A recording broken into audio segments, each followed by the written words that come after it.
Assalomu alaykum, Buvijon ustoz kanali muxlislari. Bugun sizlar bilan tavsiyalarimizni, suhbatimizni 4-5 yashar bolaning o'yingohi, o'ynaydigan joyi va shug'ullanadigan, mashg'ulotlarga tayyorlanadigan,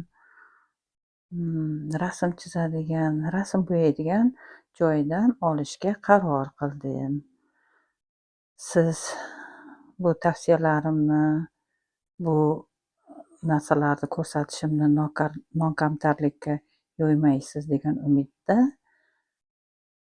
tadbirimizni boshlaymiz.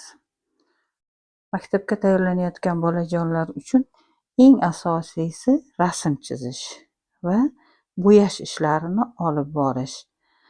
Mana tasvirda ko'rib turibsiz, mana shunday bo'yaydigan, iloji bo'lsa kattaroq kitoblardan yo kichkinasidan bo'lsa ham olib bering.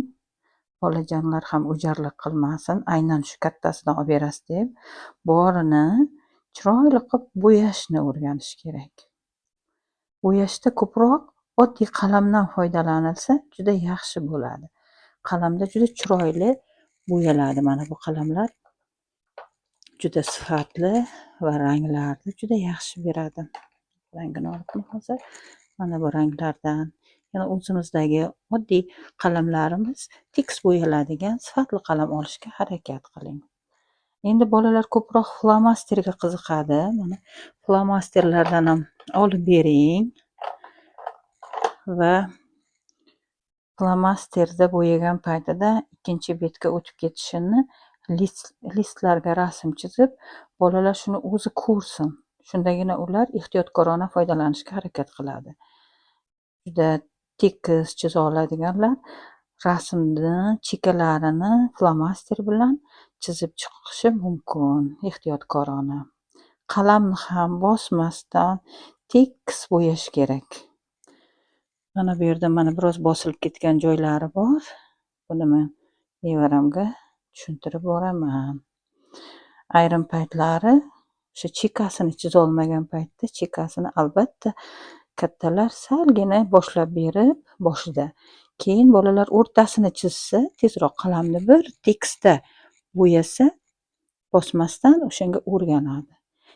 Keyin esa chekkasidan ham chiqib ketmasdan o'zi birinchi chekkasini bo'yab, keyin o'rtasini bo'yashni bolajonlar o'rganadi. Buning uchun ham sabr, e'tibor, diqqat kerak bo'ladi. Ana endi bolalar uchun zarur bo'lgan kitoblarga o'tamiz. Yana kerakli jihozlarga o'tamiz. Bolalarni qanchalik telefondan, mana bunday planshetlardan chegaralayversak, bolalar shunchalik shu narsaga o'ch bo'ladi. Vaqti kelganda bu zamon talabi, shu planshetlardan foydalanishni ham bolajonlar o'rganishi kerak. Va bunga uzoq tikilib turmaslikni uqtirasiz, nazorat qilasiz. Mana shu planshetlarda multfilm ko'radilar, audio book, ya'ni audio kitoblari bor. Hatto chizish, har xil holatda, masalan, bunda qo'l bilan chizish, ayrimlarida esa ruchka bilan chizishlar ham berilgan. Mana shunday jihozlar bilan ham bolangizni ta'minlasangiz yaxshi bo'ladi. Ana endi o'zbek xalqini bolalarida albatta o'zbekcha kitoblar bo'lishi kerak.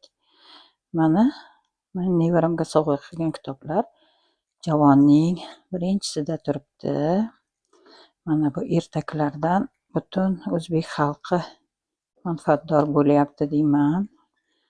Kimgadir foydamiz tegayotgan bo'lsa, biz judayam xursand bo'lamiz. Mana bu alifbodan ham yozma va bosma alifbo. Ikkalasini ham bir-biridan farqlab yozib, bola maktabga tayyorlanib borishi kerak, rasmlarini ifodalab.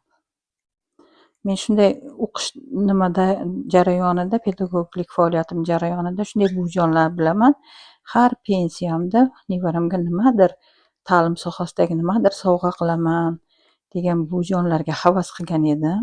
Mana Xudoga shukr, meni ham Alloh yetkazdi.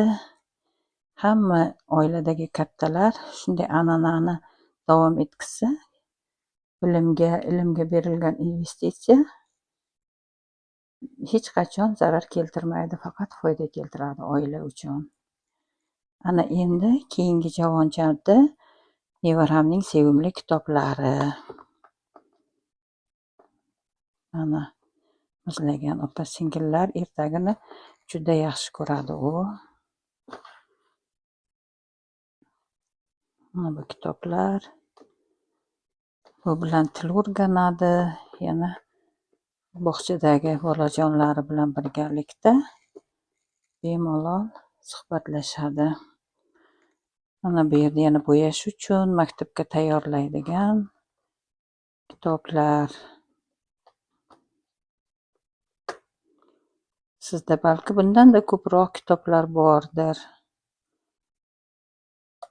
Juda yaxshi agar shunday bo'lsa. Bo'yash uchun.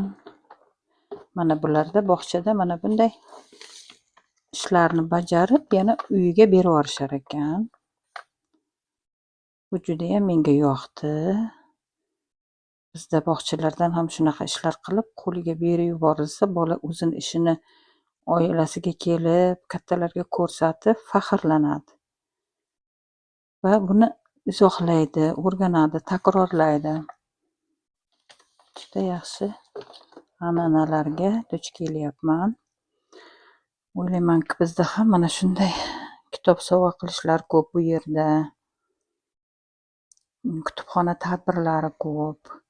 Hali bu nevaramni hali 1 yilga yetmagan holatdagi narsalari. Oldingi joyda bundan-da ko'p kitoblari bor edi. Mana bu endi o'yinchoqlar. Qarang, bolaga qanchalik dasturxonga narsa qo'yish, qiziqtirish, ayniqsa qiz bola uchun kerakli bo'lgan narsalar. Yana mana bu o'yin ham menga yoqdi. Hali iloji bo'lsa nevaram bilan birga ko'rsatamiz. Mo'ljalga olish. Mana bu pastda endi mana injenerlik qobiliyatini rivojlantiruvchi o'yinlar. Uylar yasash, har xil shakllar yasash. Mana bu taxtachalardan ham har xil shakllar yasash. Sizga hali video orqali yana taqdim etamiz. Mana bu yerda yumshoq o'yinchoqlar va mana bu yerda Lego o'yinchoqlari. Agar boshqa xonaga chizishga borsa, mana bu sumkaga kerakli qalamlarini solib, olib borib, yana olib kelib shu yerga joylashtiradi. Mana bu yumshoq o'yinchoqlar ham hammasi yaxshi saqlanadi. Mana bular har birini o'z tarixi bor. O'zbekistondagilar sovg'a qilgan o'yinchoqlar deb sevib o'ynaydi. Ranglar, mana rangli varaqlar va qaychilar bilan har xil shakllar yasadi. Demak, mana shunday qulay joy. Mana bu stoldagi varaqlar, kitoblarni bo'yaydigan jurnallarni yig'ishtirib, yana o'yin o'ynaydi har xil mana bu shakllarni o'yinlardagi o'yinchoqlar bilan yasab, nevaramni juda xursand bo'laman harakatlaridan. Ilohim, hamma bolajonlarimiz uydagi bor narsalarini o'ynab, o'shanga rag'bat olib, xursand bo'lib harakat qilishsa. Yana bu yerda bir yaxshi an'ana bor ekan. Mana shu o'yinchoqlar, o'ynamay qo'ygan o'yinchoqlarini ma'lum bir tarmoqlarda shu o'yinchoqlarni kimga kerak bo'lsa olib ketish haqida e'lonlar berib borilar ekan. Bizda ham shunday narsalar balki yo'lga qo'yilgandir. Shunday qilinsa yoki qo'shnilar, qarindoshlar bilan almashtirib o'ynalsa, albatta maqsadga muvofiq bo'ladi. Bolalar bizning kelajagimiz. Bu narsalarni ko'rib, bolalar harakatini ko'rib, maktab davrimda aytgan bolalar bilan birgalikda to'rtliklarimiz esimga tushadi.